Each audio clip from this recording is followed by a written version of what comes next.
दोस्तों केन WWE के एक लेजेंड है और वे WWE में अभी तक 25 सालों से भी ज़्यादा तक एक्टिव रहे हैं और इन 25 सालों में उनके कुछ टॉप 10 मेमोरेबल मोमेंट्स की हम बात करेंगे, तो वीडियो को शुरू से लेकर अंत तक ज़रूर देखिएगा।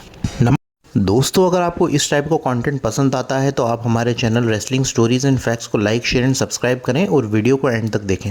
नंबर 15 पे आता है brothers of destruction reform. Royal rumble 2001 में टेकर और केन रैम्पेज पे चले गए थे और ऑफिशियली वो फिर से यूनाइट हो गए थे और एज और क्रिश्चियन को हराकर उन्होंने WWF टैग टाइटल्स अपने नाम कर लिए थे। नंबर 14 पे आता है केन रॉयल रंबल 2001। केन ने 2001 रॉयल रंबल में नंबर 6 पर एंटर किया था और पूरे रंबल को उन्होंने डोमिनेट किया था और रंबल में उन्होंने 11 एलिमिनेशंस किए थे, पर ऑस्टिन ने फाइनली उन्हें एलिमिनेट करके रंबल जीता था।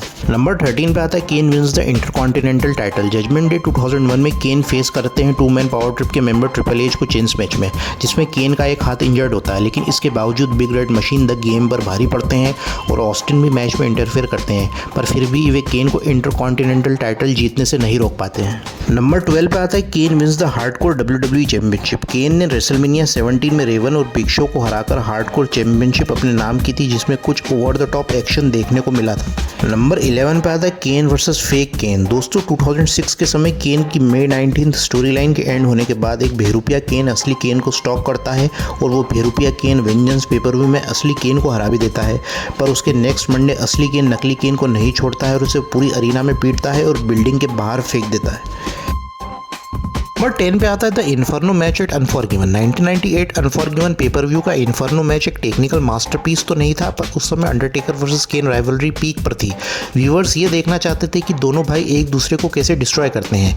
इसे देखते ही फर्स्ट इन्फर्नो मैच रखा गया था और जब ये मैच स्टार्ट हुआ तो रिंग के चारों तरफ आग ही आग थी और दोनों अपोनेंट्स ने मेजर रिस्क लेते हुए रिंग के अंदर और बाहर दोनों तरफ रेसल किया था और उस आग की लपटे को आप फील कर सकते हैं जो उस समय रिंग के आसपास प्रेजेंट होंगे, पर आज के समय इसे इमेजिन करना इम्पॉसिबल है। नंबर 9 पे आता है केन वर्सेस शेन मैकमैन। अपनी अनमास्किंग के बाद केन फिर से एक अनस्टॉपेबल मॉन्स्टर हो गए थे 2003 के मिड में।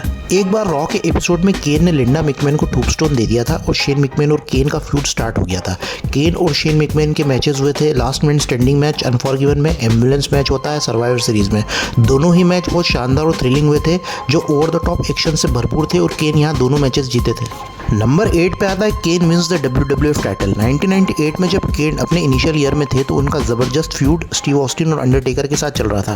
केन ने अपना फर्स्ट WWF टाइटल क्लेम किया था first blood hello in a cell match में किंग ऑफ द रिंग में, जहां पर मैच में अंडरटेकर और मैनकाइंड ने इंटरफेयर किया था, पर अगले मंडे टाइटल फिर से ऑस्टिन के पास चला गया था। पर यह मोमेंट एटीट्यूड एरा के one of the most memorable moments में से एक रहा है।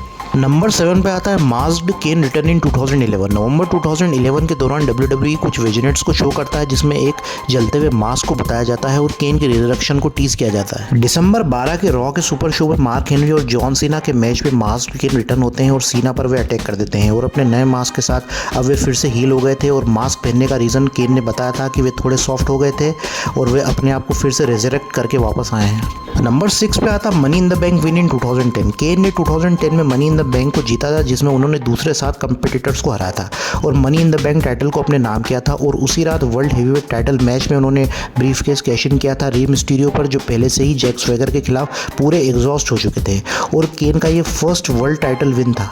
नंबर 5 पे आता है बर्निंग द अंडरटेकर अलाइव। केन ने जब रॉयल रंबल 1998 पेपर में एंट्री करी थी जब अंडरटेकर वर्सेस शॉन माइकल्स का मैच चल रहा था और मैच के क्लोजिंग मोमेंट्स में बहुत सारे हील रेसलर्स ने अंडरटेकर पर अटैक कर दिया था और उनकी हेल्प के लिए केन वहां आ जाते हैं और दूसरे रेसलर्स को वहां से भगा देते हैं, पर वे खुद ऑलरेडी एग्जॉस्टेड अंडरटेकर पर अटैक कर देते हैं और उन्हें कैस्केट में बंद करके वे आग लगा देते हैं और ये मोमेंट आपकी स्पाइन में थ्रिल पैदा कर देता है और केन के one of the most iconic और मेमोरेबल मोमेंट्स में से एक है। नंबर 4 पे आता है केन अनमास्किंग इन 2003। दोस्तों केन ने अपना आइकॉनिक मास्क उतारा था और अपने फेस को उन्होंने फर्स्ट टाइम दुनिया के सामने रिवील किया था जब वे ट्रिपल एच से वर्ल्ड हेवीवेट चैंपियनशिप हार गए थे और उस मैच की स्टिपुलेशन ये थी कि केन अगर हारते हैं तो उन्हें अपना मास्क उतारना पड़ेगा।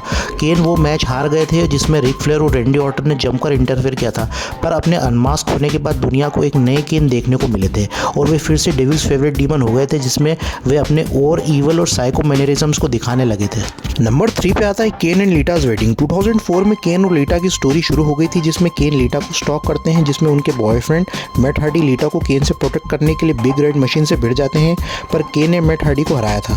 समर स्लैम 2004 में जिसमें स्पेकुलेशन होती है कि जो जीतेगा उसकी लीटा से वेडिंग होगी और केन मैट हार्डी को हरा देते हैं और अगले मंडे केन और लीटा की वेडिंग होती है।